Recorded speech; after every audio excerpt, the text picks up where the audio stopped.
Welcome to the Art of Seduction series, Law number 23. It's time to spiritually persuade them and make him or her obsessed for you forever. मतलब कि आध्यात्मिकता का सहारा ले और उनके और करीब आए। इसको स्टार्ट करने से पहले मैं आपको तारों की एनालॉजी देना चाहूंगा। अगर तारों की बात होती है तो कैसे कैसे गाने बनते हैं। चलो ले चले तुम्हें तारों के शहर में, धरती पे ये दुनिया हमें प्यार ना करने देगी। हंसना मत, कॉन्टेक्स्ट को समझना, क्यों ऐसा बोला जा रहा है।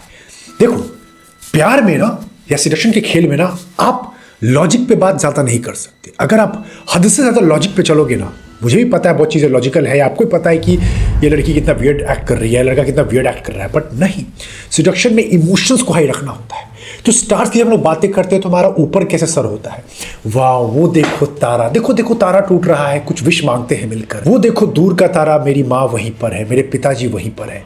ये सब क्या है कि हम इस क्योटिक दुनिया से, इस अर्थ वाली दुनिया से, इस मेस दुनिया से, अपने फंसे हुए दुनिया को अलविदा कह के वहां पे रहते हैं। तो ये सिडक्शन लॉ हमें सिखाता है, अगर आपको मास लेवल पे या पर्सनल लेवल पे सिड्यूस करना है तो आपको एक चीज का याद रखना पड़ेगा, आपको उनको एक ऐसी दुनिया जो कि इनर लेवल पे है, जिसके पास वो खुद से कनेक्ट करके जुड़ा हुआ जहां महसूस करते हैं, उसके पास अगर उनको आप लेकर जाते हैं वो आपको कभी नहीं बोलेंगे। मतलब कि उनको आपको बस ऊपरी लेवल पे सिड्यूस नहीं करना है, अंदर तक, रूह तक।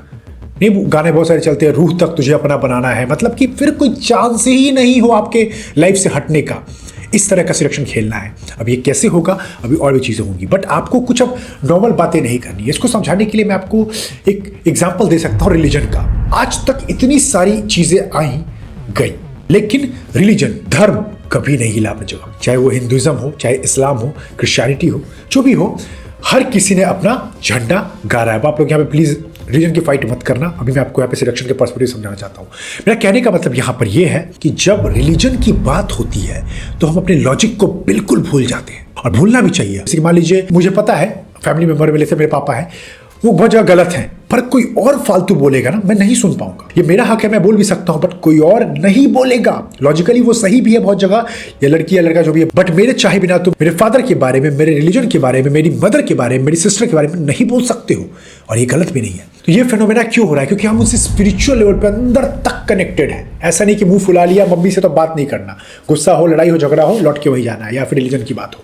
तो ये सिलेक्शन आपको यही सिखाता है कि आपको बनाल या सरफेस लेवल की बातें नहीं करनी। मैं तुमसे प्यार करता हूं, तुम्हारा चेहरा कितना सुंदर है, ये सब करना है, लेकिन अब अंदर तक एंटर करना है। उनको ऐसा जोड़ना है, फॉर एग्जाम्पल, कि हमारा जन्म हुआ है ताकि हम लोग एक हो जाए। उनको स्टार्स, डेस्टिनी, हमारा मिलना था, भगवान की इच्छा थी, ऐसी कुछ चीजों से एक नॉर्मल लेवल से ऊपर लेवल पे लेके जाना है, जिसके बाद वो जब भी सोचे आपके बारे में ही सोचे। वो ये नहीं सोचे कि ये इंसान जब भी मेरे बारे में सोचता है ऐसे बॉडी, सेक्स, पावर, पैसा, हाइट, ग्लो, नो, ये लड़का या लड़की या ये ऑडियंस या ये इंसान मेरे लिए ऑब्सेस्ड है। जो मैं हूं उसको लेके मुझसे, ये इनर सेल्फ से मेरे प्यार करता है। और कितने लोग को आपने ये करते देखा अपनी लाइफ में? रेयरली कोई करता है। जो करता है ना, उसकी लोग, अगर ऑडियंस दीवानी बनी रहती है, या अगर कोई वन भी कर रहा है, तो उस लड़के को या लड़की को कोई भूल नहीं पाता है, क्योंकि दुनिया में सब सरफेस लेवल पे जी रहे हैं। 3-4 चीजें समझते हैं आप। सबसे पहला, हर इंसान के अंदर एक इनसिक्योरिटी है, हर इंसान के अंदर एक डाउट है,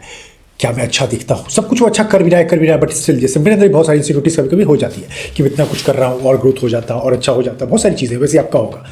तो अगर आप सिर्फ फिजिकल लेवल पे सीड्यूस करने की कोशिश करोगे ना, वो आपको शक पे निगाहों से पकड़ लेंगे। यार ये ना मेरे से कुछ फ़ायदा देख रहा है, ये मेरे से कुछ फ़ायदा देख रही है, या तो ये मेरा पैसा चाहती है, या तो मेरी बॉडी को पाना चाहता है ये लड़का, या तो मेरे साथ ये सेक्स करना चाहता है, या तो ये हमेशा लेट्स से मुझे अपना बनाए रखना चाहता है, मुझ पर कंट्रोल लेना चाहता है, जो भी चीज़ें हो सकती हैं।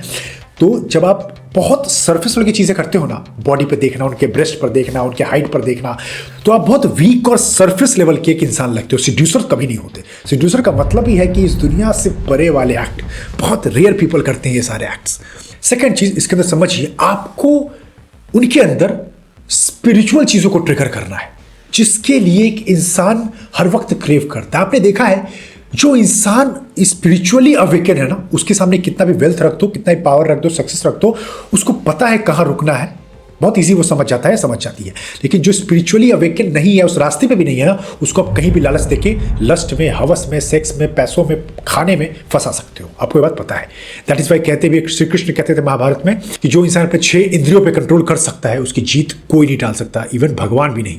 तो आपको भी ऐसी कुछ बातें करनी है, स्टार्स, हिडन जेम्स, मैजिक, इस दुनिया के कुछ परे, God, religion, destiny, hidden threads, पुनर्जन्म, बहुत सारी चीजें जिसके थ्रू आपको एक ऐसा लगना चाहिए कि यार ये मतलब सिंपल बातें तो नहीं है। हमारा मिलना कोई पहले से डिसाइड कर रहा था, तब जाके हम आज मिले हैं, और हमारा मिलना बहुत जरूरी, तब जाके वो देख पाएंगे कि मुझे ये बस फिजिकल लेवल पे या मेरे से सिर्फ फायदा निकालने या नहीं आया है या आई है। बट हाँ, आगे बढ़ने से पहले मेरा वही रिक्वेस्ट है जो मैं कहता हूँ, प्लीज डोंट एक्ट स्मार्ट। अगर आप मुझ पर थोड़ा भी भरोसा करते हैं तो मैं कर्मा वर्ड तो नहीं बोलूंगा, बट मैं इतना मानता हूँ लॉ ऑफ रेसिप्रोकेशन। मतलब इस दुनिया की एनर्जी बहुत रियल है। मैं कुछ लोगों का नाम नहीं लूंगा, जो जैसा है ना उसको यहीं पर उस चीज का पे करना पड़ रहा है। जो इंसान ने बहुत लोग का घर तोड़ा है ना, आज उसका घर टूट रहा है। जो इंसान दूसरों को खुश नहीं देख पा रहा था, उसकी जिंदगी उसके बेटे या बेटियां खराब करी। मेरे आसपास कैसे बहुत सारे एग्जांपल्स हैं। बस मैं आपको यही याद दिला रहा हूं, अवेयर रहिएगा, कॉन्शियस रहिएगा। ये सारे डार्क मैनिपुलेटिव लॉज हैं, बट जैसे मैं जान के डिफेंस के लिए यूज करता हूँ। जैसे अगर मान लीजिए इंडियन आर्मी है, उसका गन है, अब वो गन से घर में ही गोली मारने लगे तो चीजें खराब हो जाएगी। उनका काम है डिफेंस करना कि कोई हम पे अटैक ना कर दे।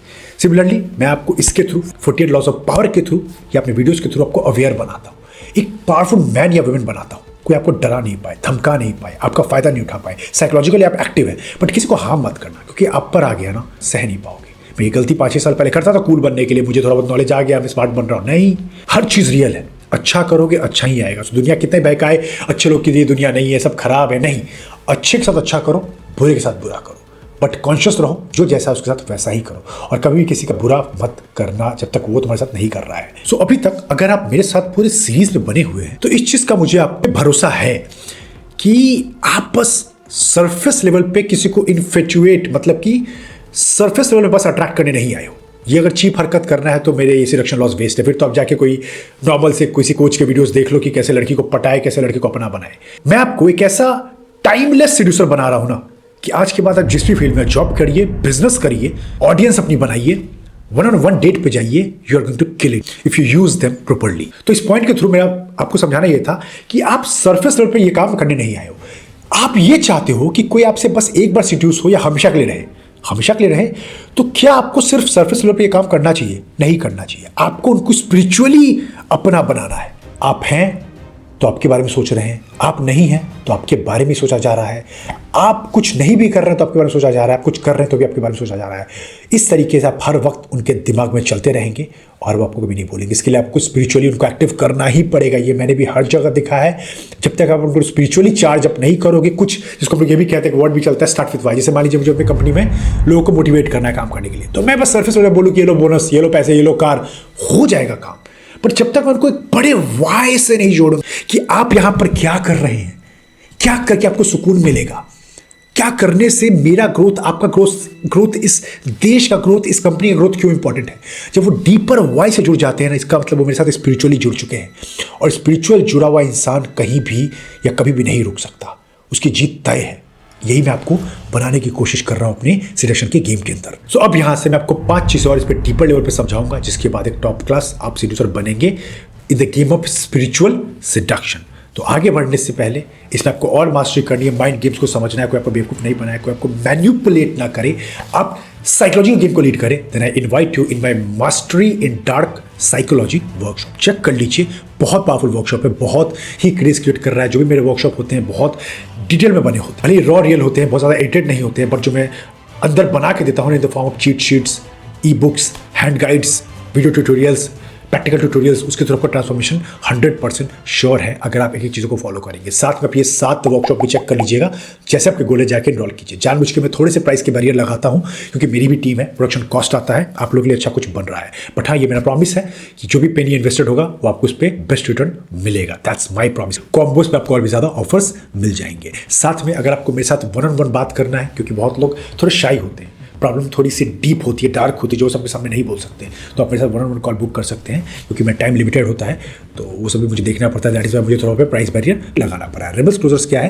मैं लास्ट में बात करूंगा, वैसे बहुत लोग आइडिया लग गया होगा, बट स्टिल मैं लास्ट में आइडिया दे दूंगा। अब समझते हैं 4-5 पॉइंटर को इन डिटेल में कैसे इस गेम को लीड करना है in the game of spiritual seduction. सबसे पहली चीज आपको इसके अंदर ये समझनी पड़ेगी कि अगर हम लोग बस यूनिवर्स की बात करें, मान लो कि जिसने भी थोड़ी बहुत पढ़ाई की होगी आप में से, उसको पता हो कि यूनिवर्स एक ऐसा कह लो ना कि मतलब अनसुलझी हुई मिस्ट्री है। इस अर्थ के बाहर बहुत सारे planets, solar systems, Milky Ways, galaxies, बहुत सारी चीजें बिल्कुल अनएक्सप्लोर्ड है। तो अगर हम यूनिवर्स की ज्यादा बात करेंगे तो हमारे लिए एक्सपीरियंस थोड़ा सा ज्यादा डरावना हो सकता है। इसीलिए ये सिलेक्शन लॉ के अकॉर्डिंग हम एज ए ह्यूमन हर चीज को कंट्रोल करना चाहते हैं। This is the hard reality. तो होता क्या है, हमें कैसे इंपॉर्टेंस फील हो कि हम इस अर्थ पे कुछ काम की चीजें कर रहे हैं, और उसी के लिए हमने रिलीजन को जन्म दिया है। अब यहाँ पर प्लीज आप लोग कॉन्स्पिरेसी थ्योरी मत लाइएगा या फिर धर्म की लड़ाई मत कीजिएगा। मैं आपको सिलेक्शन पर्सपेक्टिव से पहले समझा रहा हूँ, क्योंकि ब्रॉड होना विजन जरूरी है, तभी आप समझोगे ये काम कैसे कर रहा है। ठीक है, क्योंकि कुछ ऐसा ह्यूमैनिटी को चाहिए जो बांध के उसको रखे। तो जब आप कुछ ऐसी बातें अपने टारगेट के आगे रखते हो जो कि इस दुनिया से परे है, जो उनकी थोड़ी समझ से बाहर है, जो चीज को वो कंट्रोल करना चाहते हैं, चाहती है, जिसको वो समझ नहीं पा रहे हैं, तो आपके लिए सिलेक्शन करना ज्यादा आसान होगा। बेसिकली आप उनको मेंटल ऑर्गेज्म करवा रहे हो। सेकेंड चीज, इसी को आगे बढ़ाते हुए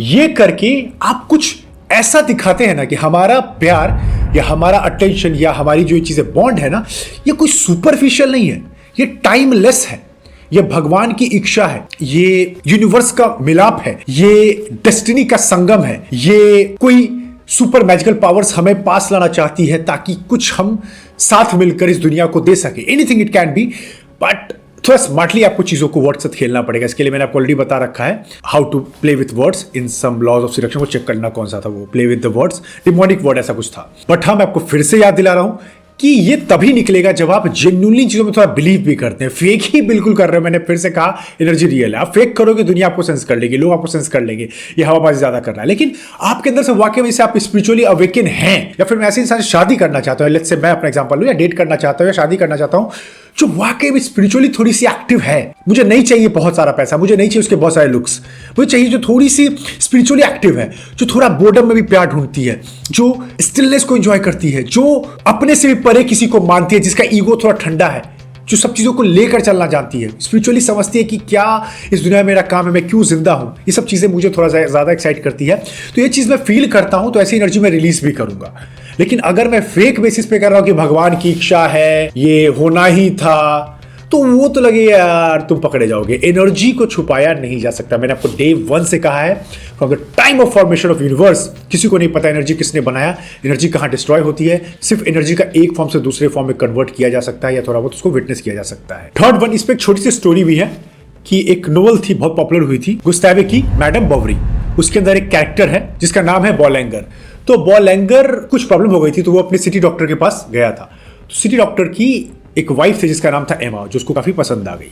बट पहले लुक में, और इस बहाने वो बार बार डॉक्टर से मिलने के बहाने ढूंढते रहा, और कहीं ना कहीं वो सिड्यूस हो रहा था उसकी वाइफ की तरफ। तो समय के साथ बॉलेंगर का अट्रैक्शन और ज्यादा बढ़ने लगा एमा के टुवर्ड्स। बट एमा को नोटिस किया एमा थोड़ी सी बोरिंग है, अपनी दुनिया में रहती है, ठीक ठीक है। तो बॉलेंगर थोड़ा सा दिमाग का शातिर था, मतलब कह लो कि उसको थोड़ा, वो दुनियादारी को बहुत देख चुका था, अपना उस वक्त व्यवसाय चलाता था, मतलब बिजनेस चलाता था। तो बहुत सारे लोगों को, चीजों को वो डील कर चुका था, उसको पता था कि दुनिया कैसे चलती है। तो वो कहीं ना कहीं अननोइंगली इस सिलेक्शन लॉ को समझ ही रहा था कहीं ना कहीं। तो एक बार की बात है, एक मेले में सब जा रखे थे, तो डॉक्टर साहब नहीं गए थे, उनकी वाइफ और वो चले गए थे, दोनों मिल गए वहीं पे। लकीली उसको मौका मिल गया, गलत वाला मौका नहीं होता, बेसिकली मौका मिल गया। तो उसे कहीं ना कहीं पता था कि एमा उसे थोड़ा बहुत देख रही है, बट उसे कुछ बड़े से उसे जोड़ना था। तो फिर एमा को वही सारी बातें बोलता है कि क्या ये किस्मत का मेल नहीं है कि कोई चाहत फॉर एग्जांपल मेरे सामने खड़ी है और मैं उसको कुछ नहीं कर सकता क्योंकि वो मेरी नहीं हो सकती। पता नहीं भगवान को ऐसा क्यों करना था मेरे साथ, या जो भी उस वक्त यह चीजें होती थी। तो ये सब बातें एमा नोटिस कर रही थी, और डीप वे में कहीं ना कहीं उसकी बातें अट्रैक्टिव थी डीप लेवल पे। ऐसी मीट के दौरान कभी वो चीप वाली बातें नहीं करता था, to get the physical intimacy. जितनी बातें डीप हो सकती थी, या सवाल होना या कॉन्वर्सेशन होना कि ये यूनिवर्स को किसने बनाया है, कौन होते हैं वो आइडल कपल्स, क्या कपल बनने के लिए शादी होना जरूरी है। बहुत सारी चीजें ऐसे कर करके वो चीजों को थोड़ा स्पिरिचुअली एक्टिव करने की कोशिश कर रहा था। और ये सब बातें करते करते साइलेंटली वो एमा का हैंड पकड़ लिया करता था, बट एमा साइलेंटली हाथ को विड्रॉ कर लिया करती थी। शुरू में उसको इतना डाउट तो नहीं था, बट बोलती थी ये गलत भी है, बट कहीं ना कहीं बातें अट्रैक्टिव तो थी। अब प्लीज आप लोग भी स्टोरी पे बेसिस पे मुझे मत जज कीजिएगा। जो चीजें हैं सिलेक्शन के खेल में याद रखना कुछ भी सही गलत नहीं है, इसलिए मैं बार बार आपको वेपन की तरह समझाने की कोशिश कर रहा हूं कि इसका गलत यूज मत करना। सिलेक्शन के लॉज बहुत ब्रूटल है, मैनिपुलेटिव है, जैसे पावर के लॉज होते हैं। बस मैं आपको अवेयर इंडिविजुअल बना रहा हूं। सो वही मैं फिर से आपको याद दिला रहा था। मैं बार बार बोलते हुए मुझे अच्छा नहीं लगता, बट मैं बार बार आपको ये रिमाइंड करवाते रहता हूं वीडियोस के अंदर में। फिर एक बार की बात है, वो जब एमा उसके थोड़ा करीब आने लगी, मतलब मेंटल वे में, तो कुछ दिनों के लिए दूर चला गया, बिल्कुल गायब। तो एमा का थोड़ा सा लगा ये क्या हो गया, उसको भी थोड़ी सी याद आने लगी एमा को। फिर सडनली आता है और वो बोलता है कि मैं चाह रहा था तुमसे दूर हो जाऊं, क्योंकि मैं तुम्हारी शादी और चीजों को खराब नहीं करना चाहता, और अभी भी नहीं चाहता हूं टू बी ऑनेस्ट, बट मैं रह नहीं पाया। पता नहीं कौन सी फोर्स है, किस्मत की क्या मर्जी है, भगवान क्या चाहते हैं, क्या चाहता है भाग्य मेरा, जो तुम्हारे पास हमेशा लेकर आ जाता है। ये करते करते फिर हाथ पकड़ रहा था और कोशिश कर रहा था अच्छे तरीके से उसके पास आने की, उसको और करीब से जानने की, और इस बार एमा रोक नहीं पाई और उनके किस्से थोड़े दिन चले और ये चीज सही नहीं था, तो दोनों एक समय के बाद रुक गए। तो यहाँ पर बोलेंगर ने वही किया, एक मेलनकोलिक एयर दिया, मतलब सैडनेस की चीजों को थ्रू समझाया, एक ब्रॉड पर्सपेक्टिव से लेकर गया, जिससे कि ये चीज सुपरफिशियल नहीं लगे, एमा को डर ना लगे, या जो भी आपके विक्टिम है उनको डर ना लगे आपके थ्रू। आप उनके बैरियर्स को डाउन करते हैं, क्योंकि सिलेक्शन का खेल तभी होता है शुरू जब आप इमोशनल को चार्ज अप करते हो। इमोशनली चार्ज अप करने के लिए आपको उनका भरोसा जीतना पड़ेगा। भरोसा जीतने के लिए बहुत सारी चीजें मैंने ऑलरेडी बता रखी है। बेसिकली आप इसमें आप ये दिखाते हैं कि मुझे पैसा, पावर, सेक्स, हवस ये सब नहीं खींच रहा, मुझे कुछ बड़ी चीज है ना जो तुम्हारी तरफ अट्रैक्ट कर रही है। एंड फोर्थ पॉइंट इसके अंदर है कि ग्रेट सेड्यूसर्स कुछ रूल्स कौन जानते हैं जो आप भी समझ जाइए। आज के बाद अगर आपको जेन्युइन वे में किसी को सेड्यूस करना है, किसी भी लेवल पे, पर्सन या मास लेवल पे, तो आप वो काम मत कीजिए जो लोग जनरली करते, कॉफी शॉप चले गए या नॉर्मल घूम लिया। अगर आप उनको बड़े पिक्चर जोड़ना चाहते हैं, ऑब्वियसली वो ऐसे इंसान होने भी चाहिए, अगर वो इंसान वैसा नहीं है तो फिर आप करके कोई फायदा नहीं है। तो उनको म्यूजियम लेके चाहिए, आर्ट गैलरीज लेके चाहिए, कुछ हिस्ट्री की चीजें दिखाइए, इवन पॉलिटिकल वाली बातें भी उनको काफी स्पिरिचुअली एक्टिव कर सकती है।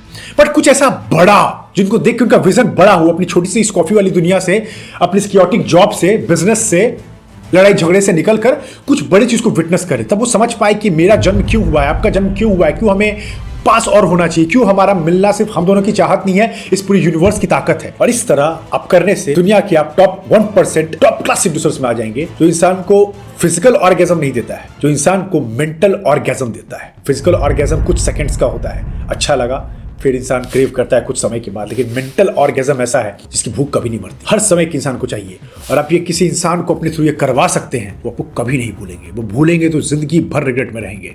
बट हाँ, वही स्मार्टली यूज कीजिएगा, किसी को हार्म मत कीजिएगा। तो ये था सिडक्शन लॉ, कैसा लगा सब लोग कमेंट कीजिए, बताइए मुझे अपने एक्सपीरियंसेस, कैसा लर्निंग लग रहा है, कुछ यूनिक है क्या, मैं कुछ आपको यूनिक डिलीवर करवा पा रहा हूँ, कैसा जा रहा है आपका एक्सपीरियंस, कुछ प्रैक्टिकल एक्सपीरियंसेस शेयर करो, लर्निंग शेयर करो। जनरल कमेंट्स मत लिखना वेरी गुड सर, अच्छा लगा, बहुत डीप था, नहीं, कुछ अच्छा सा कमेंट, क्योंकि नया इंसान भी देखे सब्सक्राइबर तो उसे लगे ये एक अलग दुनिया है, मजा आ रहा है, ये मुझे भी इसका पार्ट बनना है, क्योंकि मैं इसी मिशन पे हूं to make powerful rebels community. दो चीजें आप लोग के लिए इंपॉर्टेंट है जानना। पहला, मैं अपकमिंग वीक एक communication skills and body language mastery पे एक मास्टर क्लास करने जा रहा हूं, जो कि 60 मिनट्स होगा, जहां पर मैंने चीज लिखी है जो मैं डिस्कस करने वाला हूं। Speaking and expressing your ideas very clearly that people will have no choice but to listen you. Great with dating game, going viral with your content game, crack any interview, confident in your voice, make anyone fan of you, read anyone mind with body language signals, win your social life, friends and dating opportunities in college, schools and workplaces. Great at public speaking to close more sales and expertise in marketing. Basically हर तरीके का communicator कैसे बनते हैं, क्योंकि याद रखना communication जिसको आता है वो रूल कर सकता है। सो उस अपकमिंग मास्टर क्लास का सारा डिटेल नीचे आप लोग लिंक पे चेक कर लेना और जाके अपनी सीट को बुक कर लीजिएगा, क्योंकि 100 पीपल ही अलाउ होते हैं और लगभग 60-70 सीट फिल हो चुका है। एंड सेकंड थिंग, मेरा एक और वर्कशॉप लॉन्च हो चुका है। Workshop name is attract anyone, master the game of dating, relationships and dealing with breakups. इन दोनों को जाके देखिए, इनरोल कीजिए और अपनी कहानी बदलिए। Attract anyone self paced workshop है और CS वाला लाइव मास्टर क्लास, जहां पर मास्टर क्लास के बाद अपनी सर्विस को और पिच करूं। साथ में सब्सक्राइब कर लीजिए, ये भी 27 लॉस तक जाने वाला है, और जो लोग भी 48 लॉस ऑफ पावर की सीरीज को नहीं चेक किए वो भी आप चेक कर सकते हैं, बहुत अमेजिंग वो सीरीज रहा है। चलिए फिर अब अपने विक्टिम को लॉ नंबर 24 के अंदर थोड़ा सा पेन और प्लेजर दोनों देकर उनके करीब और आते हैं।